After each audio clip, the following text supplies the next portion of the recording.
কুম এমন কিছু বিষয় আমি এখন শেয়ার করব আপনাদের সাথে, যে বিষয়গুলো যদি আপনারা মেনে চলতে পারেন তাহলে আপনার রাগ নিয়ন্ত্রণে রাখতে পারবেন এবং আপনার যে কাজগুলোকে আপনি সর্বোচ্চ ফোকাস দিতে পারবেন।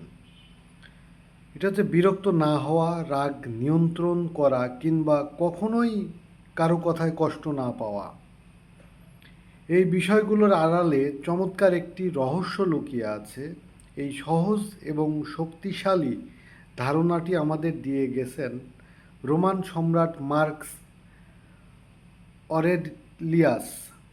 হ্যাঁ, তিনি বলেছেন, তোমার কাছে সব সময় এই ক্ষমতা আছে যে কোনো বিষয়ে তোমার যে কোনো মতামত নাও থাকতে পারে। অর্থাৎ দেখুন যে আমাদের সাথে অনেক কিছু ঘটে যায়, অনেক কিছু আমাদের ডিসিশান নিতে হয়। তো সেই ডিসিশান নেওয়ার মুহূর্তে আমার অনেক ঘটনার মধ্যে অনেক মতামত আমার নাও থাকতে পারে। এই ক্ষমতাটি আমাদের মাঝে আছে। তিনি বোঝাতে চেয়েছিলেন যে জগতের কোনো ঘটনা বা পরিস্থিতি নিজে থেকে এসে তোমাকে বলছে না যে তুমি সেটাকে বিচার করো। অহেতুক কোনো বিষয়কে বড় করে দেখার কোনো প্রয়োজন নেই। তুমি কোনো বিষয় নিয়ে যত কম মতামত দেবে এবং মানুষকে বিচার করা যত কমিয়ে দেবে, তুমি তত বেশি পরিস্থিতিকে তার নিজের মতো করে থাকতে দিতে পারবে। আর এটাই হলো প্রশান্তির প্রকৃত চাবিকাঠি। তুমি যত কম বিচারক হবে তত বেশি সুখী হবে। এর ফলে তোমার কাজের প্রতি ফোকাস বাড়বে, তুমি আরও বেশি প্রোডাক্টিভ হবে এবং মানুষের সাথে তোমার সম্পর্কগুলো অনেক সহজ হয়ে যাবে।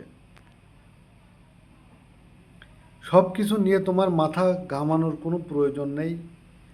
তুমি সেফ এড়িয়ে যাও, কোনো মন্তব্য করার দরকার নেই। কোনো সময় কোনো কিছুতে নিজের অনেক বেশি মাথা ঘামানো, অনেক বেশি চেষ্টা করা, অনেক কিছু নিয়ে গবেষণা করা, অন্য মানুষের বিষয় বা প্রাকৃতিক বিষয়, সেগুলো কোনো দরকার নেই। স্রেফ এড়িয়ে যান। আর এটাই অনেক সময় আপনার জন্য সবচেয়ে বড় বিজয় হয়ে দাঁড়াবে। তো ভালো লাগলে ভিডিওটি বা কথাগুলো শেয়ার করুন যারা নিজেকে অনেক বেশি চিন্তাশীল করে ফেলেছে, যারা নিজের মধ্যে আটকে রয়েছে। তো কথাগুলো তাদের উদ্দেশ্যেই বলা যে এত বেশি কিছু চিন্তা করে জগৎ নিয়ে ভেবে আপনার দরকার নাই। আপনি কতটুকু জানেন? আপনার আয়ু বা লাইফ টাইম যতটুকু, আপনি ঠিক ততটুকু, এর বেশি আপনাকে ভাবার প্রয়োজন নাই। ধন্যবাদ সবাইকে ভিডিওটি দেখার জন্য।